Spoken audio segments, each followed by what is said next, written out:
మీరు చేసే వంటలో ఒక ఈగబడి చచ్చిపోతే అది ఇంతే కదా.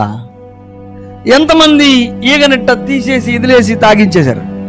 చాలా ఇష్టపడి వంటకం అనుకున్నాం, అనుకోకుండా చిన్న బొద్దింకి పిల్ల అన్నం వడ్డించేటప్పుడు గిన్నెలో పడింది.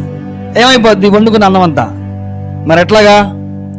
ఇప్పుడిప్పుడైతే మరి కూర చేయడం లేట్ అయింది, పిల్లలు భర్త అందరూ కూర్చున్నారు. అప్పుడు ఏం చేస్తారు? ఆలోచించండి ఒకసారి. ఎవరికి తెలియదులే అని పక్కన పెడతారా? కొంతమంది మహాతల్లు ఉంటారేమో, తీసి పక్కన పెట్టి అందరికి వడ్డించి వాళ్ళు ఒక్కలే తినరు. పురుషులకి ఎవరికి అసలు ఉన్నటువంటి సుమధురమైన పరిమళ తైలంలో చచ్చిన ఈగ పెడితే దాని యొక్క క్వాలిటీ ఎంత పోతుంది? దుర్వాసన.